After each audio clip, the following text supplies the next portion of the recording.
मेरे प्रिय योग साधक बंधुओं, जीवन के साथ योग चैनल में योगाचार्य राजन राजर्षि का सादर अभिवादन। जीवन गति का नाम है, स्थिरता मृत्यु है। जीवन में अगर तुम्हें कुछ पाना है तो उठकर तुम्हें ही खड़े होना पड़ेगा। बहानेबाजी बनाना तुम्हें ही छोड़ना पड़ेगा और फला काम अब नहीं तब कर लेंगे, ये आलस्य और प्रमाद आपको ही छोड़ना पड़ेगा। किसी पर आरोप मढ़ने की बजाय खुद को एक्टिव रखो। अरे भाई, यदि आपके पैर में कांटा चुभा है तो निकालना तो आपको ही पड़ेगा। सर्दी अगर आपको लग रही है तो कपड़े क्या पड़ोसी पहनेगा? यदि कपड़े पड़ोसी पहन भी ले तो सर्दी किसकी दूर हो, आपकी या पड़ोसी की? आपको अपने मनगढ़ंत आभामंडल जो आपने बना रखा है उसे बाहर आना पड़ेगा। अब थोड़ी सी सफलता क्या मिली, बस आप अपने को उस्ताद समझ बैठे। ना भाई ना, फिर तो आप जहाँ से चले थे फिर वहीं अटक गए। आपने रेलगाड़ी तो देखी होगी, स्टेशन पर या यार्ड पर खड़ी रहने में रेलगाड़ी पूरी तरह सुरक्षित है, परंतु रेलगाड़ी को क्या खड़ी रहने के लिए बनाया गया है? उसे तो चलना ही होगा, और जब वो चलेगी तो हजारों यात्री एक जगह से दूसरी जगह पहुंच पाएंगे। दुनिया में कोई भी वस्तु बनी है तो उपयोग के लिए, एक जगह रखी रहने के लिए नहीं। जब आप अपने वातावरण से बाहर निकलेंगे, उद्यम करेंगे तो बाधाएं आएंगी और कई तरह के संकट भी खड़े होंगे, परंतु जब आप सफल होंगे तो सारी दुनिया आपके ही गुण गाएगी। सफलता के बाद रुक जाना भी एक तरह की उद्योगहीनता ही है। सूर्य, चंद्र, नक्षत्र, तारे, ग्रह सभी तो अविराम गति से चल रहे हैं। जरा कल्पना करो कि इस विश्व ब्रह्मांड के संपूर्ण घटक यदि कुछ क्षण को ठहर जाएं तो क्या होगा? जीवन और प्रकृति के सारे खेल स्वतः रुक जाएंगे। हमारा जब जन्म हुआ था तो क्या हम तब भी तो नहीं बड़े थे? हमारा भी क्रमिक एवं अनवरत विकास हुआ। प्रत्येक सरल चीज आसान नहीं होती, तुलना कभी मत करना। शेर और कुत्ते की आकृति लगभग एक जैसी होती है, परंतु शेरनी वर्ष में एक बार एक बच्चे को जन्म देती है और कुतिया 6 महीने में 1 दर्जन बच्चों को जन्म देती है। कुतिया और शेरनी की आकृति में भी अंतर होता है। आप केवल आप हो, कोई पड़ोसी या अन्य आपका स्थान नहीं ले सकता। जब तक आप अपने आप पर काम नहीं करेंगे तो दूसरा आप पर कोई काम नहीं करेगा। आदत डालो अपने आप के सुधार की। एक पुरानी कहावत है कि लातों के भूत बातों से नहीं मानते। कभी समझाने से कोई बात समझ में नहीं आती। अगर क्लास में गुरुजी ने आपकी कनपटी पर एक तमाचा जड़ दिया तो पूरे दिन, महीनों और वर्षों तक वो तमाचा और प्रश्न का उत्तर भी आपको याद रहेगा। अकेले चलने का जो साहस दिखाते हैं, एक दिन काफिला उनके पीछे चलता है। कामयाब लोग अपनी कामयाबी से दुनिया को प्रभावित करते हैं, आकर्षित करते हैं, जबकि नाकामयाब और असफल लोग दुनिया के डर से खुद को प्रभावित हो जाते हैं और करते हैं, अपने रास्ते बदल लेते हैं। दुनिया में कमाल के तो वो लोग करते हैं जिन पर उम्मीदों का, दायित्वों का बोझ नहीं होता। मन के हारे हार है, मन के जीते जीत। सफल वही हुआ जो अपने लक्ष्य के प्रति पागल हो गया, और जो लड़ नहीं सका वो हार अवश्य गया। चुनौतियां बाहर हैं, अंदर भी हैं। चुनौतियां हमारे सामने हैं तो हमें उनका साहस पूर्वक, लगन पूर्वक, दृढ़ इच्छा शक्ति से, संपूर्ण धारणा और अपने मनोयोग से उनका सामना करना पड़ेगा। अपने अंदर की कमजोरियों से पार पाना पड़ेगा। जब तक मंजिल पर पहुंचना है तो चलना तो हमें ही पड़ेगा। मंजिल पर पहुंचने से पहले ही अगर हम कल्पना करने लग जाएं तो फिर मंजिल कैसे मिलेगी? मंजिल तो तभी मिलेगी जब हम चलेंगे। और जब चलेंगे तो कठिनाइयाँ भी आएंगी, परेशानियाँ भी आएंगी, रास्ते में तमाम बाधाएं भी आएंगी, उनको पार करते हुए हमें आगे बढ़ना पड़ेगा। दुनिया में कुछ भी असंभव नहीं है। यदि आप कल्पना कर सकें, सपना देख सकें, आपको अपना रास्ता स्वयं चुनना होगा। और इतना ही नहीं, रास्ता देख लेने से कुछ नहीं होता, इस पर तो चलकर आगे जाना होगा। साधन संसाधन अपने आप जुटते चले जाते हैं। लक्ष्य पर पहुंचना आसान है, परंतु लक्ष्य पर एकाग्र बने रहना एक अलग बात। जो लक्ष्य पर निरंतर बने रहते हैं वही कीर्तिमान बनाते हैं और दुनिया के सामने एक नजीर रखते हैं। तभी तो लोग उनका अनुसरण करते हैं। बस कड़ी मेहनत, साहस, अनुशासन, निरंतरता ही इसके साधन और संसाधन है। दुनिया के सारे काम तो इंसान ही करता है। विज्ञान के अनुसंधान से लेकर आविष्कार तक का सारा कार्य हमारे और आपकी ही संतानों ने किया है। बस उन्होंने अपनी लाइफ स्टाइल बदली और बन गए वैज्ञानिक। बस आवश्यकता है हमें कुछ कर गुजरने की। आपको बड़ा बनने के लिए, बड़ा दिखने के लिए या अनुभव करने के लिए हमें अपनी आदत बनानी पड़ेगी। मन को संदेश देना पड़ेगा, मन को नियंत्रित करना पड़ेगा, मन से आदेश लेने की प्रवृत्ति रोकनी होगी।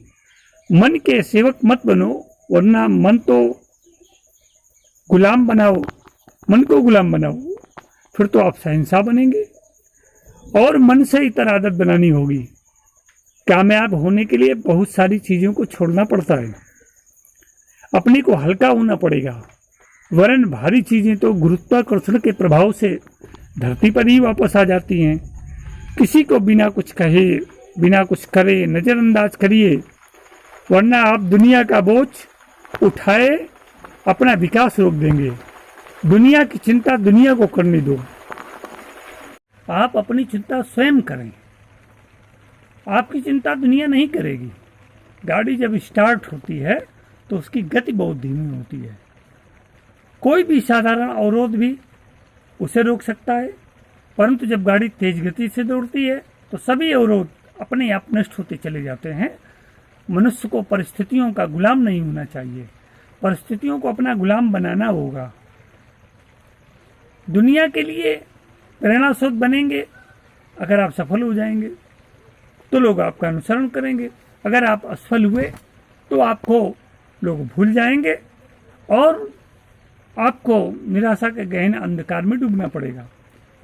पत्थर जब तक पहाड़ से जुड़ा रहता है तब तक उसका कोई बाल बांका नहीं कर सकता, परंतु ये पत्थर का टुकड़ा पहाड़ से अलग होकर के, चकनाचूर होकर के अपना अस्तित्व समाप्त कर लेता है। जिस चीज का उत्तर अंतर से मिलता है वही असली निर्माण करता है, और चिंता बाहर से मिलती है। वह भूतकाल का दर्पण है। आप ही तय करिए कि आपको भूतकाल से जुड़ना है कि वर्तमान से जुड़ना है। हमें न तो भूतकाल से जुड़ना है और न भविष्य काल से जुड़ना है। हमें केवल वर्तमान में ही बने रहना है। जब हमारा वर्तमान सुंदर बनेगा, वर्तमान सक्रिय बनेगा, वर्तमान शक्तिशाली बनेगा, स्थिर बनेगा, तो हमारा भविष्य भी अपने आप उज्जवल होता चला जाएगा। आप भी उस भीड़ तंत्र का हिस्सा मत बनिए। भीड़ तो कुछ भी करती है, कुछ भी कहती है। लोग तो नकारात्मक बातें करते हैं, नकारात्मक भावनाएं पैदा करते हैं, परंतु इस भेड़ चाल से अपने आप को अलग रखिए। अगर आप भेड़ के साथ मिल गए तो अपने अस्तित्व के निर्माण और विकास की जो गति है उसे रोक देंगे या समाप्त कर देंगे। और समाप्त ही नहीं कर देंगे, आप अपने को भी समाप्त कर लेंगे। इसलिए अपने अस्तित्व का निर्माण करिए। अस्तित्व का निर्माण ही आपका भविष्य है। दुनिया तो कुछ भी कहेगी, कुछ भी करेगी, परंतु आपको इन सब की उपेक्षा करनी पड़ेगी। दुनिया के सर्वोत्तम उपदेशक श्री कृष्ण हुए, उनसे अच्छा दिशा निर्देश आज तक कोई नहीं दे सका। नकारात्मक विचारधारा से भरे अर्जुन को संसार का सर्वोत्तम ज्ञान दिया, जिसके परिणाम स्वरूप महाभारत का युद्ध हुआ और संसार भर की नकारात्मक शक्तियों का विनाश हुआ। दुनिया में जब कोई प्रयोग दूसरे के ऊपर करने से पहले अपने ऊपर करो, उसमें सफल हो गए तो पूरे आत्मविश्वास के साथ दूसरों पर भी किया गया वह पूर्ण प्रयोग सफल होगा। एक छोटी सी घटना भी आपके जीवन को बदल कर रख सकती है। हर बड़े परिवर्तन का कारण कोई एक छोटी घटना रहती है। महात्मा बुद्ध वैभव विलास से युक्त जीवन जी रहे थे, परंतु मृतक की अर्थी ने उनके जीवन को एकदम बदल कर रख दिया और वह विश्व के ऐसे व्यक्ति में बदल गए जिन्होंने एक संप्रदाय का ही निर्माण कर दिया।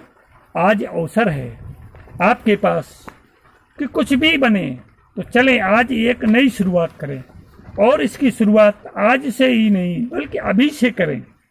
आदतों को अपने जीवन में स्थान दें। पहला तो हम स्वाध्याय करें, दूसरा अपने पर विश्वास करें कि अगर आप अपने पर विश्वास नहीं करेंगे तो फिर किस पर विश्वास करेंगे। तीसरा अवसर का निर्माण, हमें अवसरों के निर्माण का खोज भी करनी पड़ेगी और प्रतीक्षा भी करनी पड़ेगी। हमें उत्तम श्रोता भी बनना पड़ेगा, किसी की बात सुनने के लिए हमें पूर्ण मनोयोग लगाना पड़ेगा। और पांचवा, हमें अपने लक्ष्य पर केंद्रित रहना पड़ेगा। छठा, किसी भी काम में किसी भी स्थिति में अपनी निरंतरता नहीं खोनी है, निरंतरता बनाए रखनी है। सातवां, समय का उपयोग करें। आठवां, चिंतन में अपना समय व्यतीत करें, चिंता में नहीं। नवा, तनाव मुक्त रखें अपने आप को। और 10वां है वर्तमान में जीना सीखें। जो लोग वर्तमान में जीना सीख जाते हैं उनका भविष्य स्वतः समृद्ध और उन्नत बनता चला जाता है। पत्थर से प्रतिमा बनने के लिए छेनी हथौड़े की चोट तो सहनी पड़ती है, तभी भगवान बनकर पत्थर पूजा जाता है। ठीक उसी तरह से जैसे नए निर्माण के लिए टूटना तो पड़ेगा ही, वरना पुराने भवन की जगह नवीन भवन का निर्माण कैसे होगा। जब तक टूट कर चूर चूर नहीं हो जाओगे तब तक शक्ति कैसे मिलेगी। जिस विषय वस्तु स्थिति का जितना ज्यादा आनंद है उसकी जिम्मेदारी और उसका उत्तरदायित्व भी उतना ही बड़ा होता है। जब दीपक में तेल समाप्त हो जाता है तो दीपक बुझ जाता है। ऐसे ही जब हम अकर्मण्य हो जाते हैं या हमारे कर्म क्षीण हो जाते हैं तो हमारा भाग्य भी क्षीण हो जाता है, दुर्बल हो जाता है। गंगा को पृथ्वी पर लाने के लिए भगीरथ से पूर्व उनके कितने पूर्वजों ने, उनकी पीढ़ियों ने प्रयत्न किए, भगीरथ प्रयत्न किए, परंतु सफल नहीं हुए। परंतु जो दृढ़ता, जो संकल्प शक्ति और मनोरथ भगीरथ ने दिखाया, इसका उनके पूर्वजों में अभाव था। यह दुनिया किसी को उच्च स्थान और सम्मान देने से पूर्व यह परखना चाहती है कि ये उक्त आदर्श की रक्षा कर पाने में समर्थ है कि नहीं, कठिनाइयों का सामना करने में अपने को खरा सिद्ध कर पाएगा कि नहीं। आप अब किस सीमा तक परिस्थितियों का सामना कर सकते हैं। खरदोषा पुरुषेणे हातव्या भूतमिच्छता निद्रा तंद्रा भयम क्रोधम आलस्यम दीर्घसूत्रता।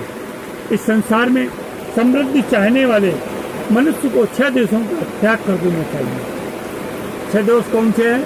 निद्रा, तंद्रा, भय, क्रोध, आलस्य और दीर्घसूत्रता, अर्थात किसी भी कार्य को बहुत ही मंद गति से करना। तो मित्रों, आज जीवन के सूत्र चैनल में हमारी आपसे काफी लंबी वार्ता हुई, कई विषयों पर चिंतन हुआ और वर्तमान को कैसे संभाले इस विषय पर ज्यादातर हमारी बात केंद्रित रही। निश्चित ही आप देखेंगे, अगर आपने साहस किया, दृढ़ इच्छा शक्ति दिखाई, मनोयोग से अपने को परिपूर्ण रखा, तो आप सामान्य से असामान्य स्थिति में आ खड़े होंगे। लोगों को आपका अपना आकलन करने दीजिए, आप चलते जाइए, एक दिन आप सर्वोच्च शिखर पर होंगे। बस आज जीवन के साथ योग चैनल में इतना ही। योगाचार्य राजर्षि का अभिवादन। मिलते हैं अगले अंक में। मित्रों, अगर हमारी ये बातें आपके मन को छू गई हों या दिल को छू गई हों तो हमारे चैनल को लाइक, सब्सक्राइब और शेयर अवश्य करें। हो सकता है बोलने में कुछ त्रुटियां हो गई हों, कुछ विषय उपेक्षित रह गए हों। हम अगले संदर्भ में जब आपसे चर्चा करेंगे तो उन विषयों को, उन स्थितियों को और परिस्थितियों को इनके साथ जोड़ेंगे। उम्मीद ही नहीं, आशा और पूर्ण विश्वास है कि आप हमारी बातों का संज्ञान लेंगे और हमारे चैनल जीवन के साथ योग चैनल को लाइक, सब्सक्राइब और शेयर अवश्य करेंगे। धन्यवाद। जय हिंद, जय भारत।